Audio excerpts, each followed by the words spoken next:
Captain Jake Morrison stood on the bridge of the UCS Horizon, watching the stars through the main screen. His ship had been traveling for 3 months now, exploring the outer edge of human space. The mission was simple: find new worlds that humans could live on and look for signs of alien life. "Captain, we're getting something strange on the sensors," said Lieutenant Chris Adams from his control station. His fingers moved quickly over the bright buttons and screens. Jake walked over to look at the readings. "What kind of strange?" "It looks like a ship, sir. But it's not like anything we've ever seen before. The design is completely different from human ships." Dr. Lisa Bennett, the ship's scientist who studied alien life, hurried onto the bridge. She had been working in her lab when the alert came through the ship's communication system. "Did you say alien ship?" "That's what it looks like," Jake said. He felt his heart beating faster.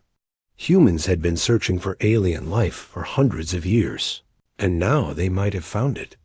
The alien ship was long and thin, with a surface that seemed to change colors like oil on water.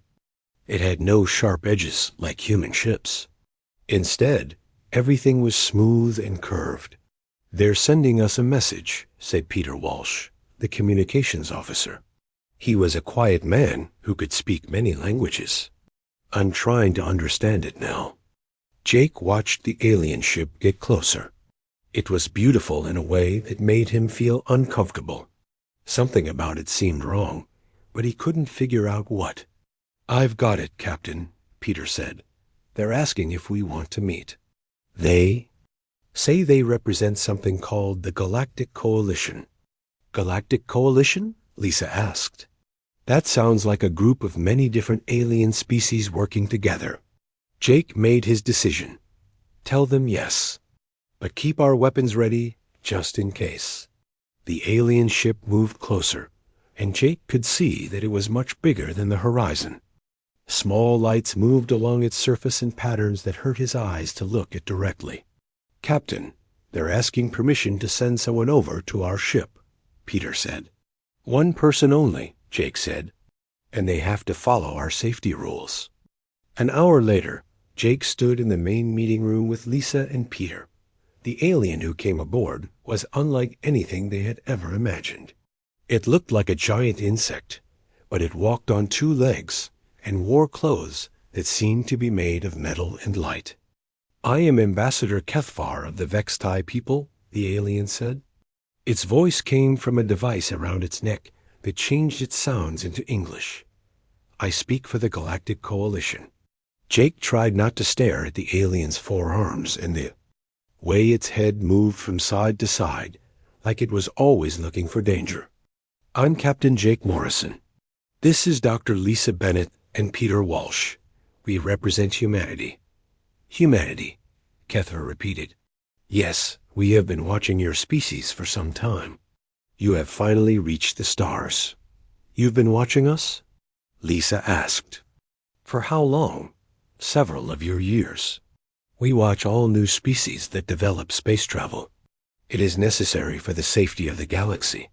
Jake felt a chill run down his back. "Safety? Are we dangerous?" Kethvar's insect-like eyes seemed to focus on Jake in a way that made him want to step back. "All species are dangerous in their own way, but humans are." "Different? Different how?" Peter asked. "That is something we must discuss with your leaders. For now, I invite you to visit our space. You will learn about the Coalition and meet the other species that make up our alliance." Lisa leaned forward. "How many species are in the Coalition?" "Thousands. We have been working together for millions of your years to keep peace in the galaxy." Jake noticed that Kethvar seemed nervous. The alien's 4 hands kept moving, and its head never stopped turning to look around the room. "Are you all right, Ambassador?" "I am fine. It is just that meeting new species is always exciting." But Jake could tell that Kethvar was not excited. The alien seemed scared, though Jake couldn't understand why. "We would be honored to visit your space," Jake said. "When can we leave?" "As soon as you are ready. But there are rules you must follow. Human movement must be limited to certain areas of our stations and ships. You must not make sudden movements around other species. And you must never hunt while in Coalition space." "Hunt?" Lisa asked. "We don't hunt other intelligent beings. We're explorers, not hunters." Kethver S. had stopped moving for a moment. "Of course, I apologize. I meant hunting animals for food. Many species in the Coalition do not eat meat." Jake felt like there was something important that Kethver was not telling them. But he decided to wait and see what they would learn in Coalition space docked after Kethver left. Jake met with his senior officers in the conference room. "What do you think?" he asked. "Something's not right," said Chris Adams. "Did you see how nervous that alien was? And those rules about not making sudden movements?" "I noticed that too," Lisa said. "It's like they're afraid of us. But why would they be afraid of humans?" "Maybe they've had bad experiences with other species," Peter suggested. Jake looked out the window at the alien ship. "There's only one way to find out. We follow them into Coalition space and see what we can learn." "Are you sure that's safe?" Chris asked. "Probably not," Jake said. "But this is the most important discovery in human history. We have to take the risk." As the Horizon prepared to follow the alien ship into unknown space, Jake couldn't shake the feeling that humanity was about to learn something that would change everything. The way Kethver had looked at them, the strange rules, the nervous behavior, it all pointed to some secret that the Coalition was hiding. What Jake didn't know was that across Coalition space, emergency messages were being sent to every government and military command. The messages were short and terrifying. The apex ones have returned. Prepare for the worst. The UCS Horizon followed the alien ship for 5 days through empty space. Jake Morrison watched the stars change as they traveled deeper into Coalition territory. The alien ship moved in a strange way, never flying in straight lines, but always turning and changing direction, like it was avoiding something. "Captain, we're approaching their space station," Chris Adams called out from his station. "You need to see this." Jake looked at the main screen and felt his mouth open in surprise. The space station was huge, bigger than any human city. It looked like a giant wheel spinning slowly in space, with thousands of lights moving along its surface. "It's beautiful," Lisa Bennett said as she joined them on the bridge. "But look at the design. Those aren't just decorations." Jake studied the station more carefully. Lisa was right. The station had wide corridors that he could see through. Transparent walls. There were many small ships docked all around it, and he noticed that every docking port had what looked like escape pods ready to launch.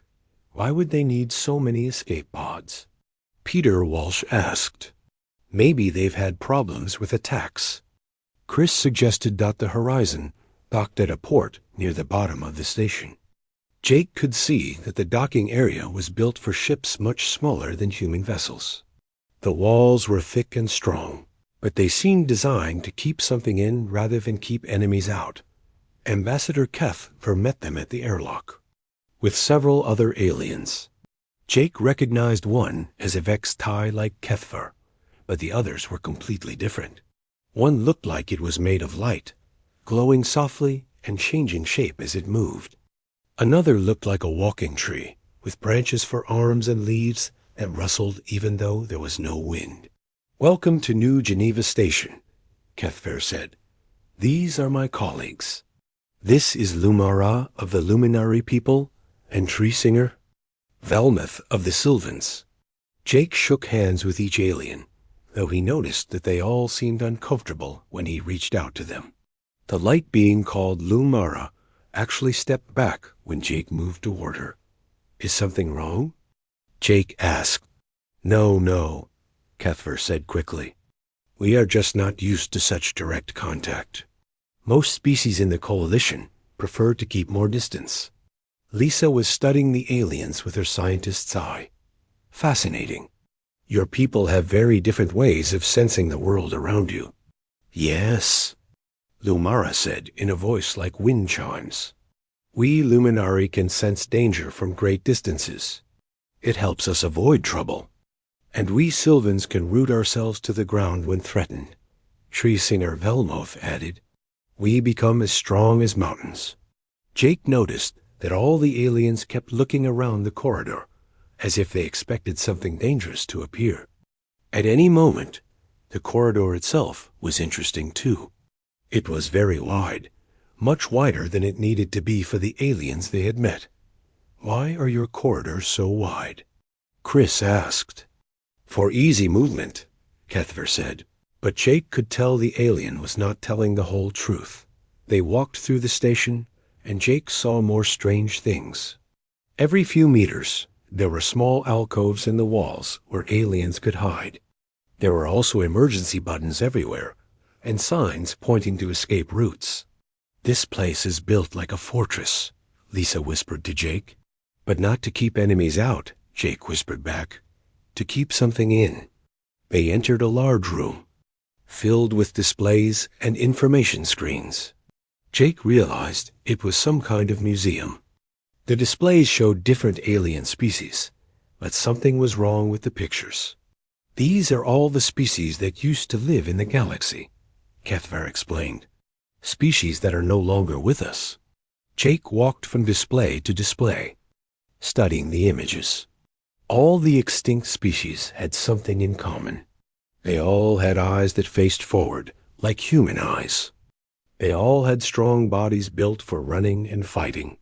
Many of them had sharp teeth and claws. What happened to them? Lisa asked. They died out millions of years ago, Kethver said. Before the coalition was formed. All of them? Peter asked. That seems like a strange coincidence. Not a coincidence, Tree Singer Velmoth said quietly. They were all apex predators. The room became very quiet. Jake felt a chill run down his spine. Apex predators? Species that hunted other species, Lumara explained. They were the most dangerous creatures in the galaxy. They hunted not just for food, but for sport, for territory, for the pleasure of the hunt. Jake looked at the displays again.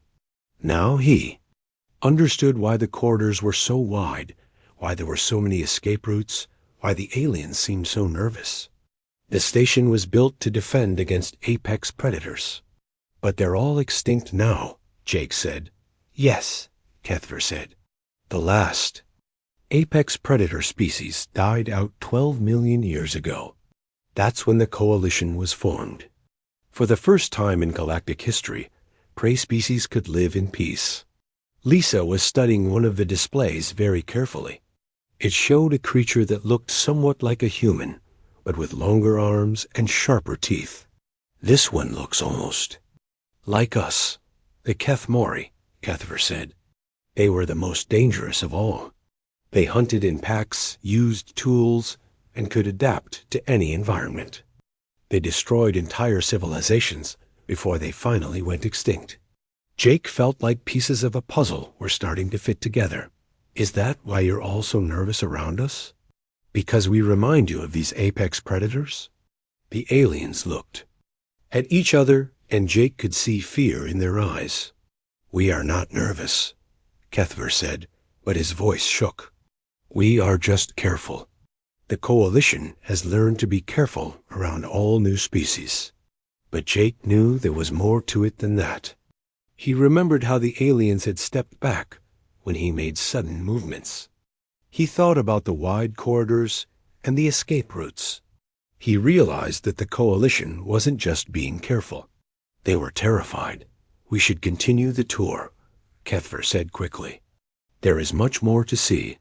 As they left the museum, Jake caught Lisa's eye. She nodded slightly, and he knew she was thinking the same thing he was. The coalition wasn't just showing them their history. They were showing them a warning. What Jake didn't know was that in a hidden room deep in the station, coalition scientists were studying the scans they had taken of the human visitors. The results were appearing on their screens, and what they saw made them shake with fear. Forward-facing eyes.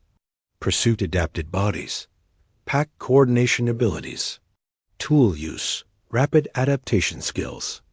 Every test confirmed what they had feared most. Humans were not just similar to the extinct apex predators. They were apex predators themselves.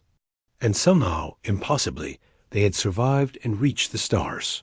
The galaxy's most dangerous nightmare had returned. 3 days had passed since the humans arrived at New Geneva Station. Jake Morrison noticed that the aliens were acting more nervous with each passing hour. Groups of aliens would stop talking when humans walked by. Security guards followed them. Everywhere, always staying just far enough back to think they were not being watched. "Captain, something is definitely wrong," Chris Adams said during their morning meeting. "I've been counting the security cameras. There are 3 times as many pointing at us as at anyone else." Lisa Bennett sat at the table with her research notes spread out in front of her. "I've been studying the aliens we've met. Every single species has the same basic traits. They all have eyes on the sides of their heads for watching in all directions. They all have bodies built for running away, not fighting. And they all have some kind of special ability to escape danger." "Like what?" Jake asked. "The Luminari can turn into light and move through walls. The Sylvans can root themselves to the ground and become too strong to move. The Vextai can fold their bodies and fit into tiny spaces. They're all prey animals, Captain. Every single one." Jake felt a cold feeling growing in his stomach. "And humans are not." "No," Lisa said quietly. "We're the opposite." That evening, Ambassador Kethvar invited the humans to a formal dinner in the station's main hall. The room was huge, with a ceiling so high that Jake could barely see it. Tables were arranged in a circle, and Jake noticed that the human table was in the center, with all the alien tables around them.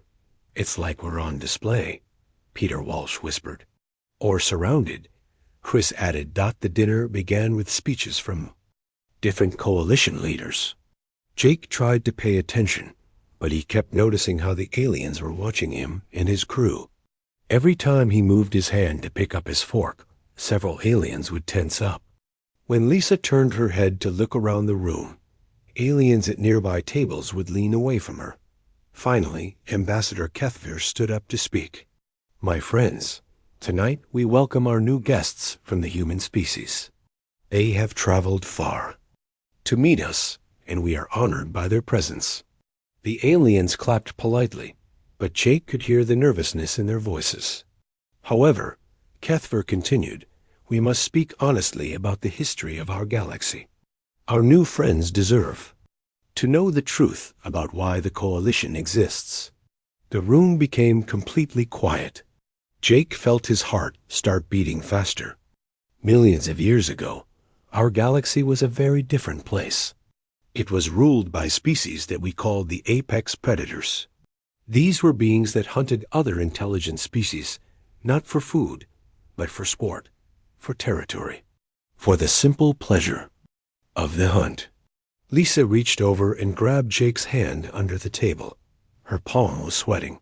The apex predators were different from us in every way. They had forward-facing eyes that could track prey across great distances. They had bodies built for pursuit and attack. They worked together in packs, using tools and strategies that no prey species could match. Jake realized that Kethvar was describing humans perfectly. The most dangerous of all were the Kethmori. They looked almost like some species we know today. They walked on 2 legs, used their hands to make complex tools, and could adapt to any environment. They were persistence hunters, meaning they would chase their prey for days until it collapsed from exhaustion. "That's impossible," Peter said, standing up. "No species could hunt like that." Every alien in the room turned to look at Peter. Jake saw fear in their eyes. "Please sit down, Peter," Jake said quietly. "But Captain, humans can do exactly what he just described. We can run for hours without stopping. We can track animals across long distances. We can adapt to any climate on Earth." The room was so quiet that Jake could hear the air circulation system humming. He realized that Peter had just told every alien in the room that humans were exactly like the extinct apex predators. Ambassador. Kethver cleared his throat. Yes, well, the important thing is that the Kethmori and all the other apex predators are extinct.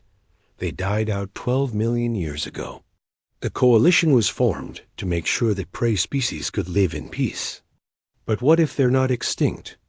Asked a voice from one of the alien tables. Jake turned to see a crystal-like being standing up. What if one of the apex predator species survived? What if they developed space travel and came looking for new hunting grounds? That's impossible, Kethver said quickly. All apex predators destroyed themselves. They were too violent to build lasting civilizations. But what if one species was different? The crystal being continued. What if one species of apex predators learned to work together instead of fighting each other? What if they developed ethics and laws to control their hunting instincts? Jake felt every eye in the room turn toward him and his crew. He realized that the crystal being was not asking hypothetical questions. It was talking about humans. I am war singer Zithara of the Zephyrian people, the crystal being said. And I believe we are sitting in the same room as living apex predators right now. The room erupted in chaos. Some aliens jumped up and ran for the exits. Others began, making high-pitched noises that Jake guessed were alarm calls. Security guards appeared from hidden doors and surrounded the human table. Please, everyone remain calm, Kethver shouted, but his voice was shaking. Jake stood up slowly, keeping his hands visible. He had learned in military training that sudden movements could trigger panic. We are not here to hurt anyone. We came in peace. That's what they all said, Warsinger Zithara replied. The Kethmori also claimed to be peaceful when they first made contact with other species. Then they began the great hunt that lasted for millions of years. Lisa stood up next to Jake. We are not the Kethmori. Humans have never hunted other intelligent species. We explore space to find new friends, not new prey. Look at them, Zithara said, pointing at the humans. Forward-facing eyes, pursuit-adapted bodies, pack coordination, tool use. They have every trait of an apex predator species. Jake looked around the room at the terrified aliens. He began to understand why they had been so nervous. The coalition had not been welcoming humans as new friends. They had been trying to figure out if humans were the return of their worst nightmare. We need to contact our government, Jake said to his crew. Earth needs to know about this. No, Zithara said. No communication with the apex predator homeworld. The coalition must decide what to do about this threat before it can spread.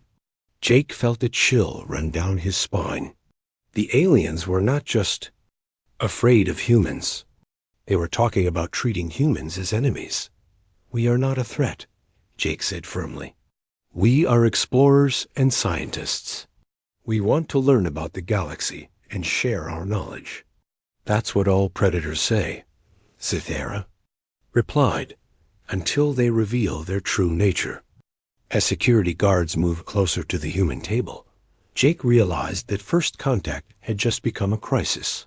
The coalition was not going to welcome humans into the galaxy. They were going to treat them as the return of the apex predators. And somewhere in the back of his mind, Jake wondered if the aliens might be right about what humans really were. Jake Morrison sat in his quarters aboard the UCS Horizon, staring at the communication screen. For 3 days, he had been trying to contact Earth, but every message was being blocked by coalition forces.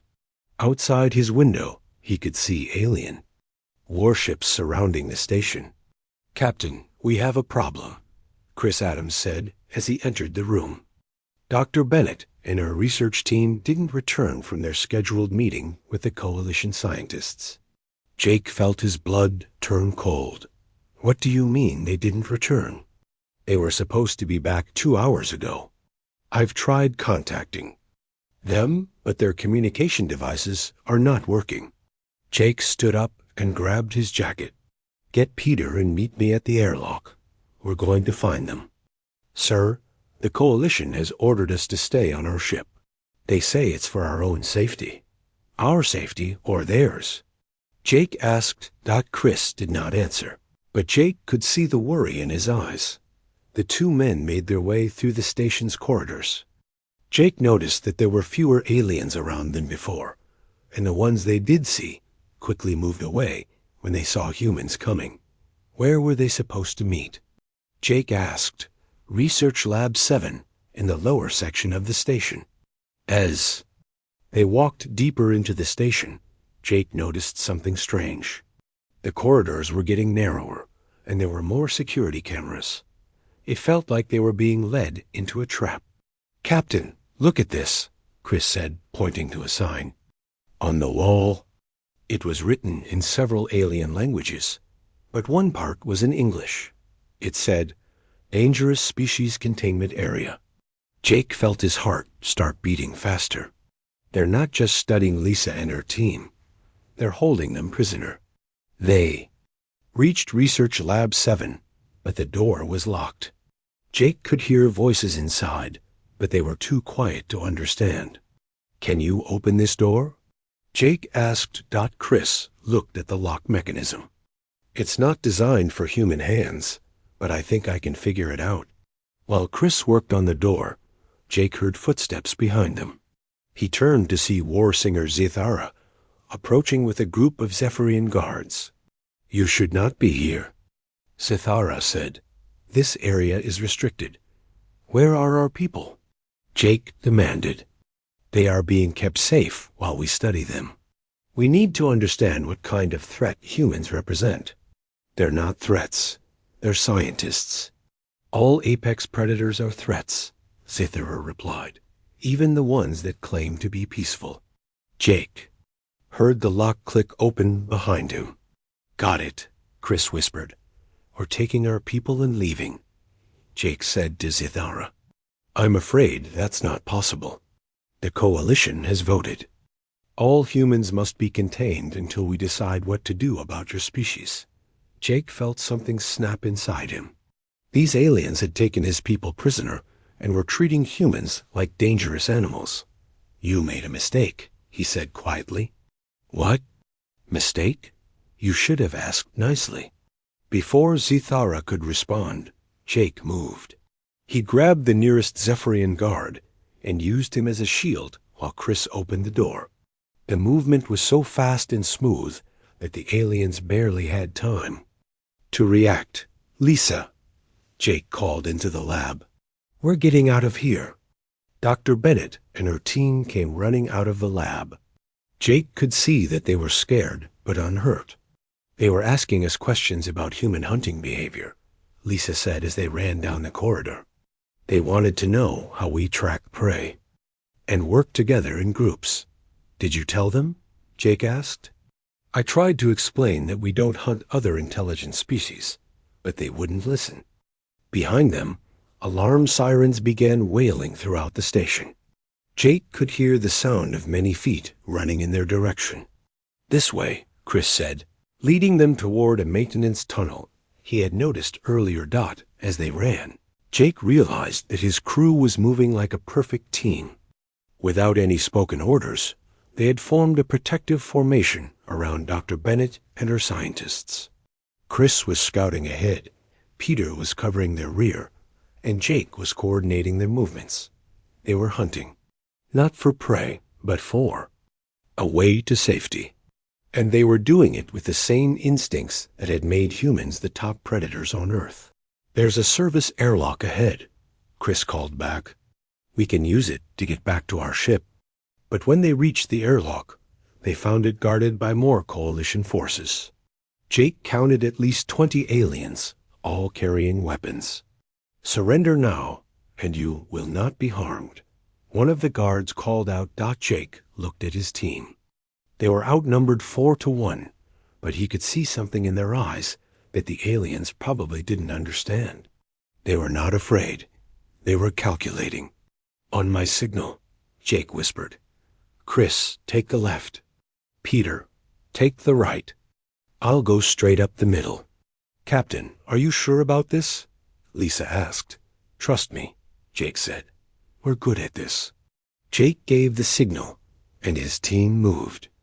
What happened next would be talked about in Coalition space for years to come. The humans didn't attack like the aliens expected. They didn't charge forward with weapons blazing. Instead, they moved like a pack of wolves, each one knowing exactly what the others were doing without any need for communication. Chris created a distraction on the left, drawing half the guards away from the airlock. Peter used the confusion to disable the security systems. Jake moved through the center, not to attack, but to create an opening for his team to escape in less than 30 seconds. All the humans were through the airlock and running toward their ship. Behind them, the alien guards were still trying to figure out what had happened. How did we do that? One of the scientists asked as they ran. We're pack hunters, Lisa said, and Jake could hear the amazement in her voice. We've been doing this for millions of years.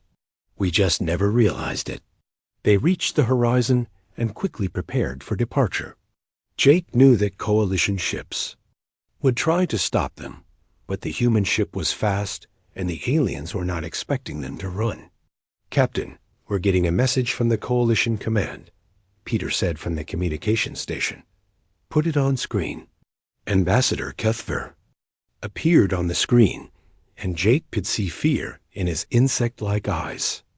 Captain Morrison, you have just proved everything we feared about your species. You moved like apex predators. You hunted us. We didn't hunt you, Jake replied. We rescued our people.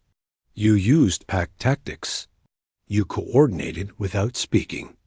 You knew exactly how to defeat superior numbers. This is exactly what the Kethmori used to do. Jake realized that Kethver was right. Without thinking about it, he and his crew had used the same hunting instincts that had made humans the dominant species on Earth. They had just proved that humans were indeed apex predators. We're leaving Coalition space, Jake said. We'll return to Earth and report what we've learned. That cannot be allowed, Kethver said. The Coalition cannot permit apex predators to spread across the galaxy. War fleets are already being sent to your homeworld. Jake felt his blood turn to ice. You're going to attack Earth? We're going to do what we should have done 12 million years ago. We're going to stop the apex predators before they can hunt again. As the horizon jumped faster than light speed, Jake realized that first contact had become something much worse than a diplomatic failure. It had become the beginning of a war between predators and prey. And somewhere in the back of his mind, Jake wondered if the humans would win by being better predators, or lose by proving that they were exactly what the galaxy feared most. The UCS Horizon raced through space toward Earth, but Jake Morrison knew they would not be fast enough. Coalition war fleets had a head start, and their ships were designed for long-distance travel. Earth would be under attack before Jake could warn anyone. Captain, I'm getting reports from our deep space monitoring stations, Peter Walsh said from his communications console. Massive alien fleets are approaching Earth. The military is preparing for battle. Jake felt sick to his stomach. Humanity was about to face its first interstellar war, and it was all because the galaxy saw them as monsters. Sir, we're receiving a transmission, Chris Adams called out. It's from Admiral Janet Murphy on the UCS Vigilant. Admiral Murphy appeared on the screen. She was a tough woman with gray hair and sharp eyes. Jake had served under her early in his career. Morrison, what the hell is happening out there? We've got 1,000 alien ships surrounding Earth, and they're demanding our surrender. Admiral, humanity has been identified as an apex predator species. The aliens think we're going to hunt them like the extinct species did millions of years ago. Are we? Murphy asked. Jake paused. After what had happened on the station, he was not sure how to answer that question. I don't know, Admiral, but I know we can't let them destroy Earth because they're afraid of what we might become. The alien leader wants to speak with our government. They're demanding that humans submit to genetic changes that will remove our predatory instincts. If we refuse, they'll attack. Jake looked at his crew. Lisa Bennett was working at her science station, studying the data they had collected about coalition species. Lisa, do you have any ideas? Actually, I do, Lisa said. Captain, I've been analyzing the genetic data from all the coalition species. I think I found something important. She put her research on the main screen. Look at this. Every coalition species has genes that make them naturally peaceful. They physically cannot be aggressive toward other intelligent beings. But humans are different. Different how? Jake asked. We have the capacity for both aggression and cooperation. We can choose to be predators or protectors. The extinct apex predator species didn't have that choice. They could only hunt. Jake felt a spark of hope. You're saying humans are not like the Kethmori? Exactly. The Kethmori and other apex predators were locked into their hunting behavior. They couldn't stop themselves from hunting other species. But humans created laws, ethics, and moral systems to control their predatory instincts. But the Coalition will never believe that, Chris said. Maybe they will, Lisa said, if we can prove it. Jake made a decision that would change the fate of 2 civilizations. Peter, open a channel to the Coalition fleet. I want to speak to their commander. Sir, are you sure? Peter asked. Do it. A few moments later, war singer Zithara appeared on the screen. Behind her, Jake could see the bridge of a massive warship. Captain Morrison, you have returned to defend your hunting grounds. I've returned to prevent a war, Jake said. War singer, you're making a mistake. Humans are not the same as the extinct apex predators. You proved otherwise on our station. You hunted us with perfect coordination. We rescued our people. There's a difference between hunting for survival and hunting for sport. The Kethmori said the same thing when they first contacted other species. Within 100 years, they had turned the galaxy into their personal hunting preserve. Jake took a deep breath.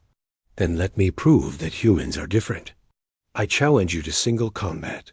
The alien's crystal-like body flashed with surprise. What? If humans are really apex predators like the Kethmori, then I should easily defeat you in combat. But if humans have evolved beyond their hunting instincts, then the fight should be different. You would fight me to prove your species is peaceful? Zithara asked. That makes no sense. It makes perfect sense, Lisa said, stepping into view of the camera. Captain Morrison is offering to fight you not to kill you, but to show mercy. True apex predators cannot show mercy to their prey, but humans can choose to spare their enemies. Zithara was quiet for a long minute. And if you lose? If I lose, humanity will submit to your genetic modifications, Jake said. But if I win and spare your life, you have to consider that humans might be different from the species you fear. This is foolish, Zithara said, but I accept your challenge. An hour later, Jake stood in the cargo bay of the Coalition flagship. The fight would be broadcast to both fleets and to billions of beings across Coalition space. Everything depended on the next few minutes. Zithara was stronger and faster than Jake had expected. Her crystal body could change shape and create sharp edges like knives. She attacked with the fury of a species that had lived in fear for millions of years. But Jake had advantages too. He could predict her movements and adapt his tactics faster than she could change her attacks. Most importantly, he fought with purpose rather than instinct. The battle lasted only 5 minutes.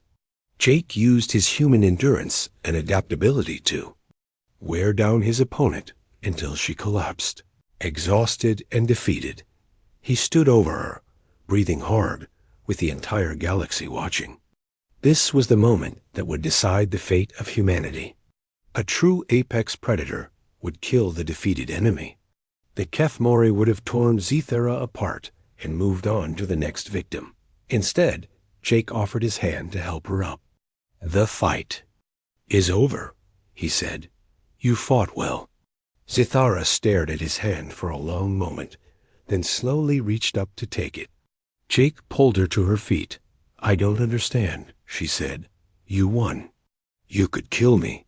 Your instincts should demand it." "My instincts are not my master," Jake said. "Humans learned long ago that being strong means protecting the weak, not hunting them." The broadcast carried Jake's words across the galaxy. "On 1,000 worlds, prey species heard a predator choose mercy over violence. Ambassador Kethver's voice came over the communication system. War Singer, the Coalition Council has seen enough. This human has proved that his species is not the same as the ancient apex predators. But they still have the same abilities," Zethara said. "Yes," Jake said. "We do. And that's exactly why the galaxy needs us." Lisa's voice came from the horizon. "I've been analyzing the galactic databases. There are threats out there that prey species cannot handle. Rogue artificial intelligences, cosmic disasters, hostile forces from other galaxies. The Coalition needs protectors, not just peaceful coexistence." Jake looked at Zethara. "We're not the predators you fear. We're the guardians you need." 3 months later, the first human ships joined Coalition patrols at the edge of the galaxy. They were not hunting other species. They were hunting the real threats that endangered all life. Jake Morrison stood on the bridge of the UCS Guardian, watching human and alien crews work together to investigate reports of hostile activity in the Outer Rim. His ship was part of the new Apex Guardian Corps, using humanity's predatory instincts to protect rather than destroy. "Captain, we're getting a distress call from a Sylvan colony," Chris Adams reported. "Unknown ships are attacking civilian targets." "All ships, this is Guardian Actual," Jake said into his communicator. "We have a hunt to begin." As the human ships moved toward the threat, Jake smiled. The galaxy had been right about one thing. Humans were apex predators. But they had been wrong about what that meant. Humans didn't hunt the innocent. They hunted the guilty. They didn't prey on the weak. They protected them. The galaxy's greatest. Fear had become its greatest hope. And somewhere in the darkness between the stars, the real threats learned to fear the sound of human ships coming to stop them. The apex predators had returned. But this time, they were the good guys.